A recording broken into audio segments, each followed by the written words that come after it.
Xiaomi নতুন খেলোয়াড় মার্কেটে চলে আসছে Xiaomi Redmi 14C।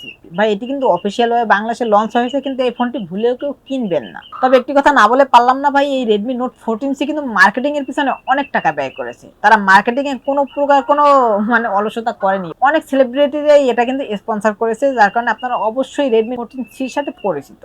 সেই ফোনটি কেন কিনবেন না, কি কি খারাপ দিক বিস্তারিত জানবো আজকের ভিডিওতে। সো দাদা মেইন ভিডিও। ফোনটির রিয়ার প্যানেল এবং বডি ফ্রেম দুটোই কিন্তু প্লাস্টিকের তৈরি এবং দেখতে কিন্তু খুবই সুন্দর লাগে, বিশেষ করে আউটডোরে খুব শাইনি একটি কালার দেয় ভাই। তবে একটি সমস্যা আছে, এটি কিন্তু ফিঙ্গারপ্রিন্ট ম্যাগনেট, মানে আঙুলের ছাপ বসে যাচ্ছিল। ফোনটির রিয়ার প্যানেলে একটি সার্কুলার ক্যামেরা রয়েছে, বাট দেখতে কিন্তু একদমই বাজে। আমার কাছে, বিশেষ করে আমার কাছে ভালো লাগেনি। আপনার কাছে কেমন লাগছে কমেন্টে জানাবেন। সাথে রয়েছে 6.88 ইঞ্চি ডিসপ্লে, থিকনেস 8.2 মিলিমিটার এবং ওয়েট 204 গ্রাম।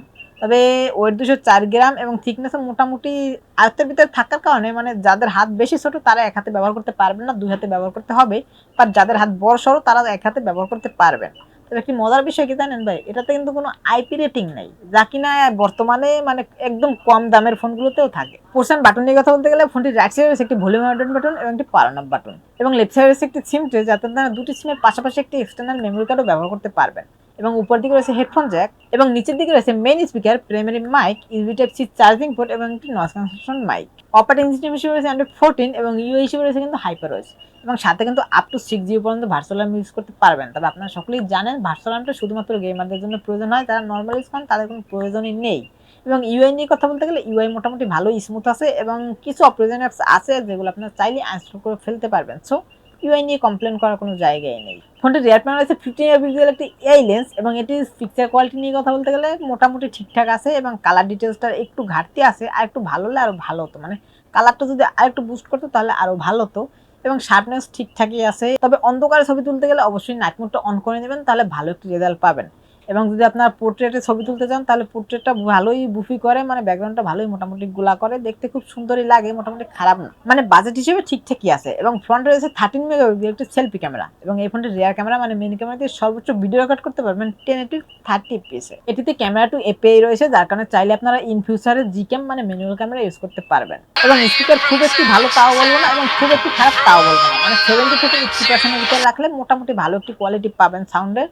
বা যদি 100% করেন তাহলে একটু সাউন্ড কোয়ালিটি খারাপ হয়, ডিস্ট্রয় হয়ে যায়। তাই আমার সাজেস্ট থাকবে 70 থেকে 80% এর ভিতরে রাখা। ডিসপ্লে সেকশন রয়েছে 6.88 ইঞ্চের একটি আইপিএস এলসিডি প্যানেলের ডিসপ্লে, সাথে রয়েছে 120 Hz refresh rate. Display resolution হিসেবে রয়েছে 1640x720 পিক্সেল, এবং পিক্সেল ডেনসিটি হিসেবে রয়েছে কিন্তু 260 পিপিআই। এবং 3 বেজেল নিয়ে কথা বলতে গেলে ভাই কোনো কথা বলবো না, আমি কোনো কথাই বলবো না। 3 বেজেল এক কথায় মোটা। এবং ডিসপ্লের উপর ঠিক সেন্টার রয়েছে ভাই, কি আর বলতে লজ্জা লাগলেও বলা লাগে, ওয়াটার ড্রপ নচ ভাই। এই সময় এই মুহূর্তে সে ওয়াটার ড্রপ নচ, এটা কি মানা যায়? আপনারা মানতে পারবেন? এবং ব্রাইটনেস নিয়ে কথা বলতে গেলে লো ব্রাইটনেসের যথেষ্ট ঘাটতি রয়েছে। ইনডোরে ভালো ব্রাইটনেস পাবেন, তবে আউটডোরে সানলাইটের নিচে গেলে ব্রাইটনেসের অনেকটাই ঘাটতি দেখা মিলবে। প্রসেসর হিসেবে রয়েছে MediaTek Helio G81 ultra processor, এবং এটি কিন্তু 12 ন্যানোমিটার আর্কিটেকচারে বিল্ড করা প্রসেসর ভাই। 12 ন্যানোমিটার আর্কিটেকচার, বুঝতেছেন? এবং জিপিইউ হিসেবে রয়েছে মালি G52, এবং গেমিং নিয়ে কথা বলতে গেলে পাবজি মোটামুটি প্লে করতে পারবেন, মিডিয়াম সেটিংসে মোটামুটি ভাবে প্লে করতে পারবেন স্মুথলি। এবং ফ্রি ফায়ার মোটামুটি ভালোই প্লে করতে পারবেন, অন্য গেমসগুলো ভালোই প্লে করতে পারবেন, বাট পাবজি কিন্তু হাই গ্রাফিক্স সেটিংসে প্লে করতে পারবেন না। ব্যাটারি সেকশন রয়েছে 5160 mAh একটি বড় ব্যাটারি, এবং এটিকে ফুল চার্জ করে যদি নর্মাল ইউজ করেন সেক্ষেত্রে 1.5 দিনে একটু বেশি ব্যাকআপ অনায়াসে পেয়ে যাবেন। এবং যদি হেভি ইউজ করেন, একটানা গেম প্লে করেন অথবা একটানা মুভি দেখেন, সেক্ষেত্রে 6 ঘন্টার মতো ব্যাকআপ অনায়াসে পেয়ে যাবেন।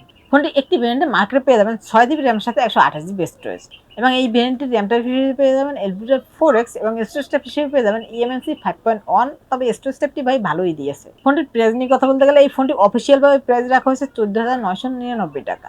ফোনটির ভালো দিক এবং খারাপ দিক নিয়ে কথা বলতে গেলে সবার প্রথমে যদি ভালো দিক নিয়ে কথা বলি তাহলে সবার প্রথমেই আসে ভাই এই ফোনটির ডিসপ্লেটা কিন্তু মোটামুটি ভালো, এবং সাউন্ড কোয়ালিটিও মোটামুটি ভালো, 70 থেকে 80% এর ভিতরে রাখলে ভালোই সাউন্ড কোয়ালিটি পাবেন। এবং গেমিংও মোটামুটি মিডিয়াম গ্রাফিক্স সেটিংসে ভালোই প্লে করতে পারবেন স্মুথলি, এবং ক্যামেরাটাও বাজেট হিসেবে ঠিকঠাকই আছে, এবং ইউআই স্মুথ। এবং খারাপ দিক নিয়ে কথা বলতে গেলে সবার প্রথমে আসে ভাই ফোনটিতে ওয়াটার ড্রপ নচ দিয়েছে ভাই এই সময় এসে ওয়াটার ড্রপ নচ আমি একদমই মানতে পারতেছি না। আপনারা মানতে পারতেছেন কিনা জানি না, কমেন্টে জানাবেন। এবং 33 ওয়াটের ফাস্ট চার্জারও নেই, কোনো আইপি রেটিংও নেই, কোনো আয়ার ব্লাস্টার নেই, এবং লো ব্রাইটনেসের ঘাটতিও আছে। সো আজকের এই ফোনটি সম্পর্কে ভালো খারাপ সব দিকগুলোই তুলে দিলাম আপনাদের সাথে। আপনারা কিনবেন কিনা সেটা আপনাদের বিষয়।